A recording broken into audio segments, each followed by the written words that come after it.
मुख्यमंत्री एकनाथ शिंदे यांनी ठाणे-नाशिक महामार्गावरील विकास कामांची पाहणी करण्यासाठी दौऱ्याला सुरुवात केली.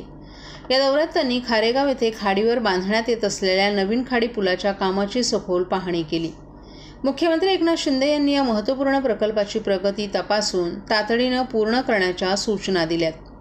ठाणे-नाशिक महामार्गावर गेल्या काही महिन्यांपासून खड्ड्यांमुळे मोठ्या प्रमाणावर वाहतुकीची कोंडी होत आहे. या संदर्भात नागरिकांकडून तक्रारी येत असल्यानं मुख्यमंत्री एकनाथ शिंदे यांनी संबंधित अधिकाऱ्यांसोबत बैठक घेऊन हे खड्डे तातडीनं दुरुस्त करण्याचे निर्देश दिले होते. त्यांनी महामार्गावरील खड्डे आणि वाहतूक कोंडीची स्थिती स्वतः पाहण्याचा निर्णय घेतला होता. यानुसार मुख्यमंत्री एकनाथ शिंदे यांनी दौरा आयोजित करून महामार्गावरील विविध ठिकाणी सुरू असलेल्या कामांचा आढावा घेतलाय. दौऱ्यादरम्यान मुख्यमंत्री एकनाथ शिंदे यांनी अधिकाऱ्यांना कामाच्या गुणवत्तेकडे लक्ष देण्याचं आवाहन केले. महामार्गावरील खड्डे तातडीनं बुजवून वाहतूक सुरळीत करण्यासाठी सर्व उपाययोजना करण्यात याव्यात.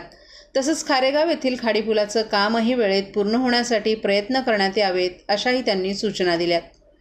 मुख्यमंत्री एकनाथ शिंदे यांनी ठाणे-नाशिक महामार्ग हा नागरिकांसाठी जीवनवाहिनी असल्याचं नमूद केले. त्यामुळे या महामार्गावरील कामं जलद गतीनं पूर्ण करण्यासाठी प्रशासनानं पूर्ण प्रयत्न करावेत. राज्य सरकार महामार्गाच्या विकासासाठी वचनबद्ध असून नागरिकांच्या सोयीसाठी कोणतीही कसर सोडली जाणार नाही, असं आश्वासनही मुख्यमंत्री एकनाथ शिंदे यांनी दिले.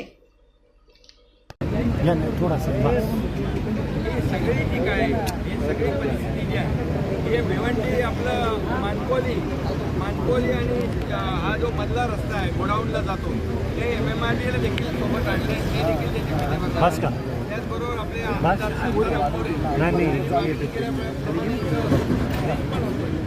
आणि ब्रिज आहे या ठिकाणी दोन ठिकाणी अडवली फाटा या ठिकाणी होत आहे. त्याच्यामुळे देखील मला वाटतं याच्यामध्ये उड्डाणपुलाची जी कामं आहेत, उड्डाणपुलाची कामं संत गतीनं सुरू आहे. नाही, आता तुम्हाला सांगतो, मी सगळ्यांना संबंधितांना दिलेल्या आहे. कुठलाही गणेश लगेच चालणार नाही. बघितलं एवढी डबल करता येईल तेवढी करा. आणि हा रस्ता जो आहे हा करा लवकर.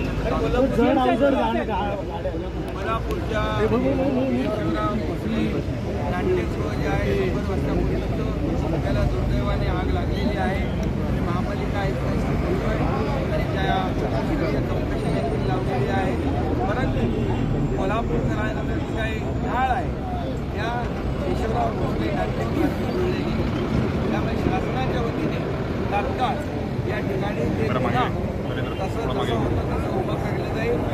महापालिका आयुक्तांना दिलेलं आहे. त्याच्या प्रकारे तातडीने बनवून शासन पूर्ण साहेब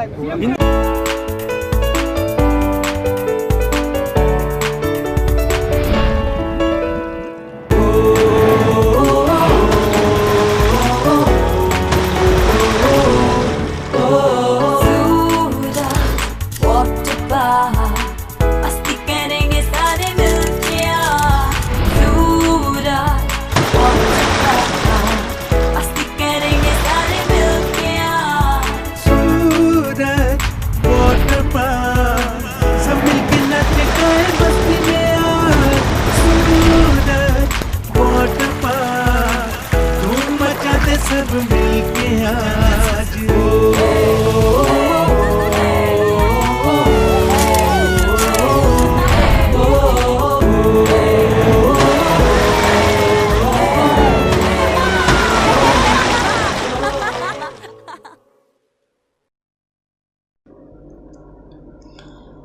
परंपरागत दहीहंडी उत्सवामध्ये मानवी मनोरे रचणाऱ्या गोविंदांचे अपघात होण्याची शक्यता नाकारता येत नसल्यामुळे या गोविंदांना विमा संरक्षण मिळावं यासाठी आमदार प्रताप सरनाईक यांनी मुख्यमंत्री एकनाथ शिंदे यांच्याकडे मागणी केली असता त्यांनी ती मागणी मान्य करून दहीहंडी उत्सवादरम्यान मानवी मनोरे रचताना दुर्घटनाग्रस्त झालेल्या गोविंदांना ओरिएंटल इन्शुरन्स विमा कंपनीच्या माध्यमातून 75,000 गोविंदांना प्रत्येकी 10 लाखाचा विमा संरक्षण देण्यात येणार आहे. प्राचीन काळापासून सुरू असलेला आणि महाराष्ट्राची सांस्कृतिक परंपरा जपणारा एक महत्त्वाचा सण गोकुळाष्टमी म्हणजेच दहीकाला उत्सव. हा सण मोठ्या प्रमाणात लोकप्रिय असून मुंबई ठाणे शहरांबरोबरच महाराष्ट्रातील अन्य शहरांमध्येही हा उत्सव मोठ्या प्रमाणात साजरा होतो. या उत्सवात 15 ते 40 वयोगटातील तरुण तरुणींचा मोठ्या प्रमाणात सहभाग असतो. दहीहंडी उत्सवाला स्पर्धेचं रूप प्राप्त झाल्यानं महाराष्ट्रातील प्रामुख्यानं मुंबई ठाण्यातील हजारो गोविंदा गोकुळाष्टमीच्या दिवशी ज्या ठिकाणी दहीहंडीचं आयोजन करण्यात आलेलं असतं त्या ठिकाणी थरावर थर चढून हंडी फोडण्याचा प्रयत्न करत असतात. त्याचप्रमाणे या उत्सवात महिलांच्या देखील गोविंदा पथकं सहभागी होतात. दरवर्षी गुरुपौर्णिमेच्या दिवसापासून ते गोकुळाष्टमीच्या दिवसापर्यंत गोविंदा थरावर थर चढून हंडी फोडण्याचा सराव करीत असताना यामध्ये अनेक गोविंदा जायबंदी होतात. तर गोकुळाष्टमीच्या दिवशी हा आकडा मोठा असतो.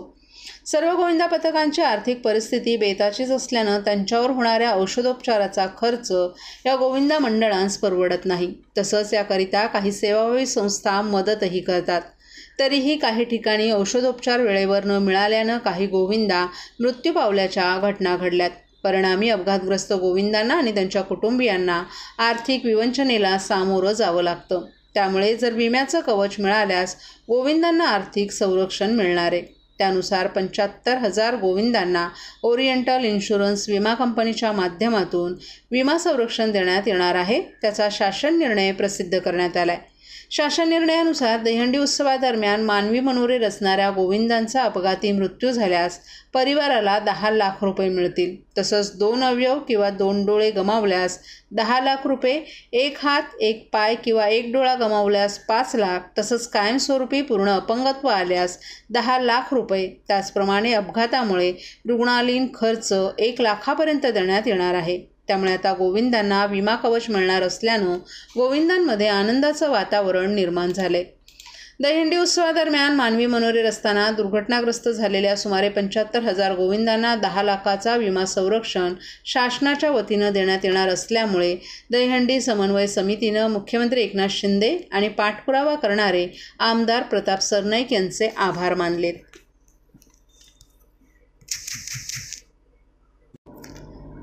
वागळे इस्टेट येथील डम्पिंग ग्राउंड बंद करण्याच्या मागणीसाठी आज शिवसेना उद्धव बाळासाहेब ठाकरे गटाच्या वतीनं आणि भाजपच्या कार्यकर्त्यांनी जोरदार आंदोलन केलं.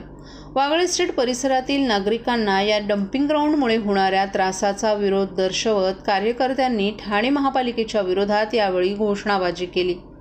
या आंदोलनादरम्यान कार्यकर्त्यांनी डम्पिंग ग्राउंडच्या गेटला टाळं ठोकून आपला रोष व्यक्त केलाय. डम्पिंग ग्राउंडमुळे परिसरात दुर्गंधी पसरली आहे. तसंच आरोग्याच्या समस्यांमध्ये मोठी वाढ झाली असल्याचा आरोप त्यांनी यावेळी केलाय. स्थानिक नागरिकांचाही या मागणीला मोठ्या प्रमाणात प्रतिसाद मिळत आहे. उद्धव बाळासाहेब ठाकरे आणि भाजपच्या स्थानिक नेत्यांनी या आंदोलनाचं नेतृत्व केलं आणि त्यांनी प्रशासनावर आरोप केलाय की या समस्येकडे दुर्लक्ष केलं जात आहे. डम्पिंग ग्राउंडच्या बंदीची मागणी लवकरच मान्य न झाल्यास आणखीन तीव्र आंदोलन करण्याचा इशाराही यावेळी देण्यात आलाय.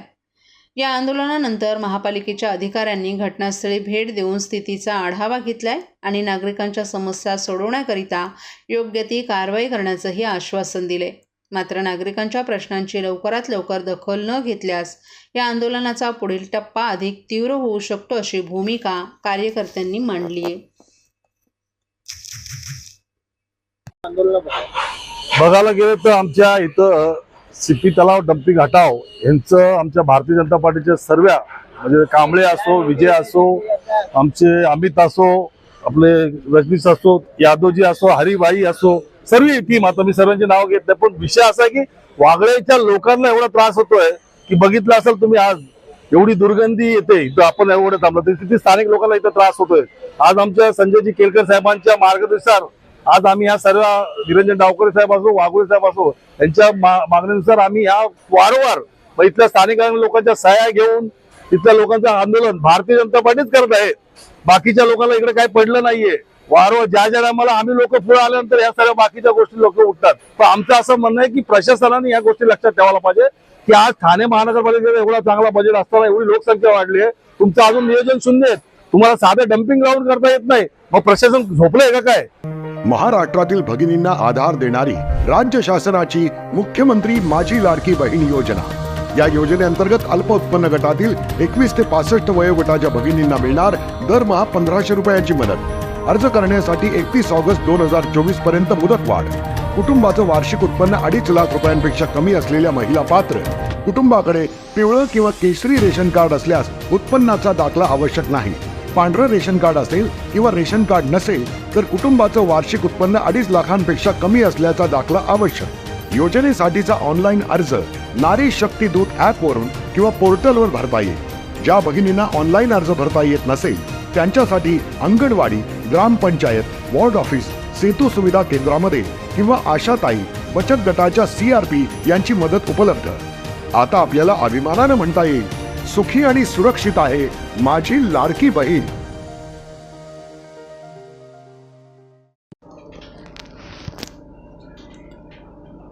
ठाण्यातील आदिवासी श्रमिक संघर्ष संघटना आणि ठाणे परिसरातील गावपाड्यात राहणाऱ्या आदिवासींच्या वतीनं ठाणे शहरात भव्य मोटरसायकल रॅली शोभायात्रेचं आयोजन संघटनेचे संस्थापक अध्यक्ष हंसराज खेवरा यांच्या मार्गदर्शनाखाली करण्यात आलं. या समाजातील समस्त स्थानिक आदिवासी भूमिपुत्र, महिला, पुरुष मंडळी मोठ्या संख्येनं आपल्या पारंपरिक पोशाख परिधान करून मोठ्या उत्साहात सहभागी झाले होते. समाज बांधवांनी मोठ्या उत्साहात आज जागतिक आदिवासी दिवस साजरा केला. यावेळी उपस्थित समाज बांधवांनी क्रांतीसूर्य वीर बिरसा मुंडा यांच्या प्रतिमेला पुष्पहार अर्पण करून अभिवादन केलं.